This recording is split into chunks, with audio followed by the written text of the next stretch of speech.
రమేష్, నువ్వు కిషోర్ ఇద్దరు పెద్ద మనుషులు. రామిరెడ్డితో మీరు వెళ్ళి ఇద్దరు మాట్లాడి సెటిల్ చేయండి. ఎవరికి ఏం చేయాలో నేను చూసుకుంటా. ఇందులో మాత్రం సాక్షులు ఉండదు. సాక్షులు లేకుండా చూసుకో. మాట్లాడుకునేటప్పుడు నేను కిషోర్ మాత్రమే ఉంటాం. నీ సాక్షులు ఉండకుండా నేను చూసుకుంటా. సరేనా? సరే. రామరెడ్డి చెప్పు, ఎప్పుడు మాట్లాడుకుందాం? ఈరోజా రేపా? నా ఎప్పుడు మాట అయినా పైసలు పట్టుకొని మాట్లాడాలి. పైసలు పట్టుకొని సెటిల్మెంట్ చేసి ఏం లాభం లేదు. రామరెడ్డి ఏమంటావు మరి? పైసలు రెడీగా ఉన్నాయా? సెటిల్మెంట్ చేసుకుందామంటావా? 15 రోజుల పైసలు వస్తాయి. వచ్చిన తర్వాత మాట్లాడుకొని సెటిల్మెంట్ చేసుకుందాం. రామరెడ్డి, పైసలు 15 రోజులకే ఎంత ఏంది అనేది ఈరోజు కాగితం మీద ఒక ఒప్పందం చేసుకుందాం. ఏమంటావు మరి? ఎట్లయినా ఓకే, అమౌంట్ మాత్రం కరెక్ట్గా చెప్పిన టైంకి ఇవ్వాలి. అట్లా కలదన్న. పైసలు ఉంటేనే పంచాయతీలో కూర్చోవాలి. సెటిల్మెంట్ అయితే అట్లా అయితేనే జల్దీ అయిపోతుంది. ఈ సాగదీసి రద్దన్న. ఎంత ఇస్తారో డైరెక్ట్ అయిపోమను. రామరెడ్డి ఏమంటావు మరి? నా పైసలు 15 రోజులు వస్తాయి. పైసలు చేతిలో పట్టుకొని వస్తా. అదే రోజు మాట్లాడి అదే రోజు సెటిల్మెంట్ చేసుకుందాం. సరే, ఈరోజు 5వ తారీఖు, 20వ తారీఖు రోజు పైసలు పట్టుకొని రా. కూర్చొని అన్ని సెటిల్ చేద్దాం. ఏమంటారు? అట్లా చేద్దాం రామరెడ్డి. మళ్ళీ మాత్రం వాయిదాలు పెట్టదు మరి. సరే, 20వ తారీఖు పైసలు తీసుకొని వస్తా. వాయిదా ఏం లేదు. రాక ఓకేనా? ఓకే అన్న.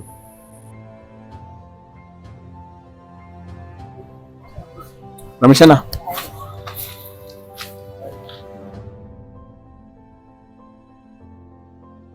మన కమిషన్ సంగతి ఏంది? 20వ తారీఖు దాకా ఆవిడైంది. మధ్య రామరెడ్డితో మాట్లాడుకుంటే అయిపోతుంది కదా.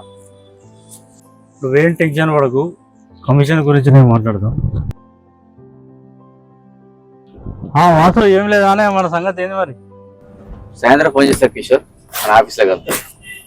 ఏం మనోడు గట్లా వెనుక పెట్టాడు కాదు. సాయంత్రం కలుద్దామంటే కలుద్దాం అంటాడు.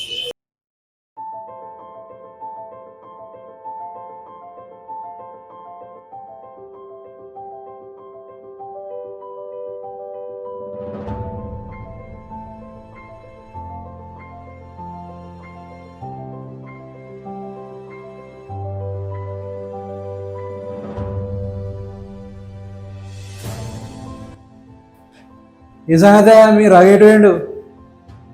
హైదరాబాద్ లేండు. సాయంత్రం అప్పుడే వస్తాడంటివి ఇట్లా ఉంటుందానే.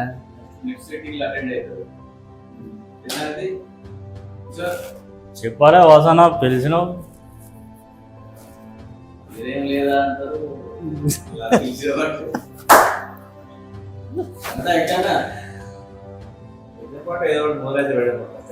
సిట్టింగ్ చేద్దామంటే అరేంజ్మెంట్ ఊహగా అంది మనకు. అట్లా ఉంటుంది. సరే అన్నారు కదా, వెయిట్ చేద్దాం, చూద్దాం. సరే కానీ మరి మనమే ఉన్నాం ఇక్కడ. మనకు కావాల్సిన సరుకులు సరంజం ఏం కనిపించట్లేదు కదా. అరే అన్నీ వచ్చినాయి, అప్పుడే వచ్చినాయి, లోపల ఉన్నాయి.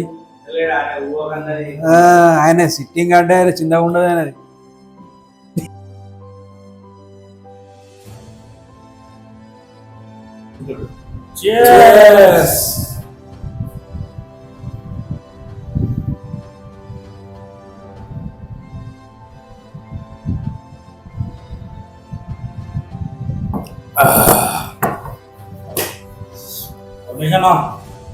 చెప్పే ఎంత సెటిల్ చేద్దాం?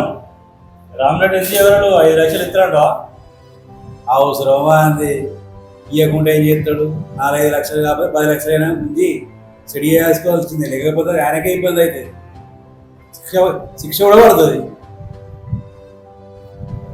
అబ్బో, వాడు మహా ముదురులా ఉన్నాడు. 4-5 లక్షలు ఇస్తాడు. ఏమాడతాడు? మనం ఎంత డిమాండ్ చేద్దామే రమేష్ అన్న? ముందు వాసు చెప్పాలి ఎంత అనేది. వాసు, ఈ కేసులో ఇప్పటి వరకు ఎంత ఖర్చు అయ్యిందో చెప్పు. అట్లే అన్ని లెక్కలు డీటెయిల్గా పేపర్ మీద రాసి పెట్టుకో. పంచాయతీలు అడిగితే చూపెట్టాలి కదా, దాన్ని బట్టే మనం డీల్ చేయొచ్చు. రమేష్, ప్రతి రూపాయి లెక్క రాసి ఉంది. ఈ రోజు వరకు 200 లక్షలైంది. నాకు ఒక్క రూపాయి ఎక్స్ట్రా అవసరం లేదు. నేను పెట్టిన ఖర్చు నాకు ఇట్లా సరిపోతుంది. అట్లే మీకు పైన మీరు ఎంత డిమాండ్ చేసుకున్నా మీ ఇష్టం. అది నేనైతే ఏమనుకోను, అది మీ ఇష్టం. అయితే కిషోర్, మనం కనీసం 5 లక్షల వరకు డిమాండ్ చేయాలి. అయితే మనం వర్కౌట్ అవుతుంది. వాడు కనీసం 3.5 లక్షల వరకు ఒప్పుకుంటాడు. డిమాండ్ చేసేది చూద్దాం. ఏది ఏమైనా వాసుకు నష్టం జరగదు. ఇన్నేళ్ళు కేసు పెట్టినందుకు ఆయన పెట్టుబడి ఆయనకు వచ్చేటట్టు చూడాలి. మనకు లేకుండా మంచిదే. వాడిని ఎట్లా నొప్పిద్దాం రమేష్ అన్న? అంతేనే రమేష్ అన్న.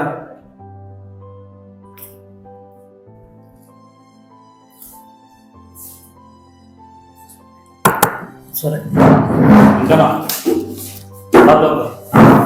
రమేష్ అన్న మళ్ళీ వస్తాను.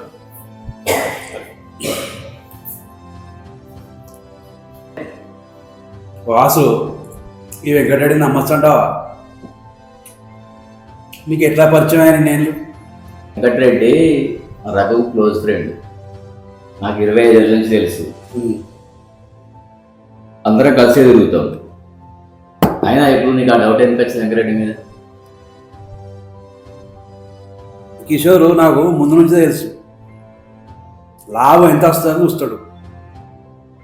రామరెడ్డి ఎటువంటి వాడు నీకు తెలుసు కదా. వాడు వీడు ఇద్దరు తోడు దొంగలే. వాళ్ళు ఎట్లాంటి వాళ్ళు అయితే మనకేంది రమేష్? మన దగ్గర పద్ధతిగా ఉండి న్యాయంగా సెటిల్మెంట్ చేస్తే సరిపోతుంది. వాళ్ళ కమిషన్ మనం వాళ్ళకి ఇచ్చేద్దాం. మనం ఫ్రీగా పంచాయతీ చేసేది ఎందుకు చెప్పు? ఏమంటావు? నీకంత నమ్మకం ఉన్నాక నేనేమంటున్నా? నాకు ఇంకన్నా మీద అనుమానం వస్తుంది. ఇంకన్నా ఈ కేసులో సాక్షి. ఒకవేళ సెటిల్మెంట్ కాకుంటే నీకు అనుకూలంగా సాక్ష్యం చెప్తారంటావా? బరాబర్ చెప్తాడు రమేష్ సాక్ష్యం. మనం దొంగ సాక్ష్యం చెప్పమంటున్నా. ఆ రోజు జరిగిన సంఘటనలకు రఘు వెంకన్న ఇద్దరే సాక్షులే ఉన్నారు. అందుకే వాళ్ళని కోర్టులో సాక్షిగా పెట్టుకున్నాం. నాకు పూర్తి నమ్మకం ఉంది వాళ్ళు ఇద్దరు సాక్ష్యం చెప్తారని. సరే వాసు, నేను కాదంటలేను. కేసు చాలా ఏళ్ళ నుండి నడుస్తుంది కదా. ఇప్పుడు కూడా కట్టుబడి ఉంటారంటావా ఈ మాటకు? రఘు నాకు కజిన్ బ్రదర్. వెంకన్న ఏదైనా తేడా చేస్తే, వెంకన్న వల్ల ఈ కేసుకి ఏదైనా ప్రాబ్లం వస్తే దానికి పూర్తి బాధ్యత రఘుదే. ఎందుకంటే వాళ్ళిద్దరు క్లోజ్ ఫ్రెండ్స్. దానికి పూర్తి బాధ్యత రఘుదే. నీ నమ్మకం నేను కాదంట వాసు, కానీ జాగ్రత్తగా ఉండు. నేను చాలా కేర్ఫుల్గా ఉన్నా రమేష్ ఈ విషయంలో. ఎవరిని గుడ్డిగా నమ్మను. ఇప్పటికే చాలా మంది నమ్మి మోసపోయారు. మళ్ళీ ఒకసారి మోసపోకూడదని నేను అనుకుంటున్నాను. ఈ రమేష్ అని ఏందన్నా మంచిగా వాసుకు సపోర్ట్ చేస్తుంది. మన కమిషన్ రాకుండా తెలియంది. చూడం కన్నా రమేష్ మాట రామరెడ్డి వినడు. రమేష్తో ఏం కాదు. ఓకేనా?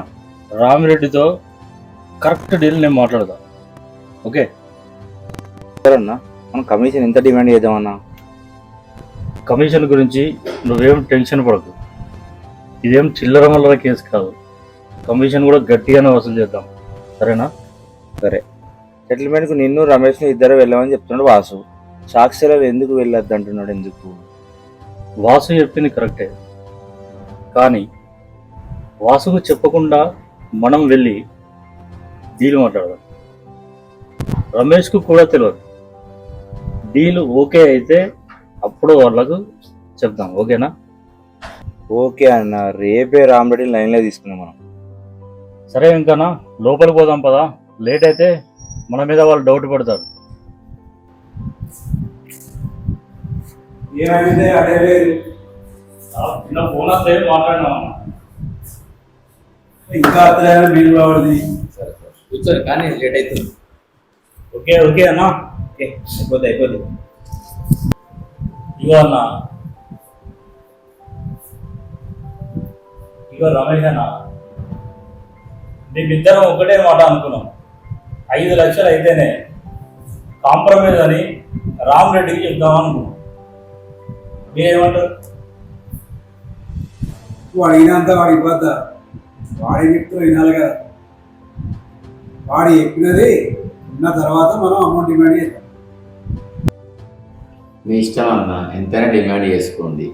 ఒక విషయం మాత్రం క్లియర్గా చెప్తున్నా, ఈ సెటిల్మెంట్లో సాక్షులను మాత్రం ఇన్వాల్వ్ చేయకండి. రమేష్ కిషోర్ గారు ఇద్దరే ఈ డీల్ మాట్లాడండి. ఒకవేళ సెటిల్మెంట్ కాకుంటే మన కేసుకు ప్రాబ్లం అవుతుంది. అందుకే సాక్షులకి ఈ పంచాయతీకి వద్దని చెప్తుంది. ఓకే అన్న, నేను రమేష్ ఇద్దరమే వెళ్తాం. అంతే, మేమిద్దరం కాదు. మీరు ఇద్దరే వెళ్ళి పంచాయతీ ఎట్లయినా సాల్వ్ చేయాలి ఏమంటారు వాసన? సరే కానీ వాళ్ళిద్దరు వెళ్ళి మాట్లాడే కరెక్ట్. ఓకే. ఓకేనా?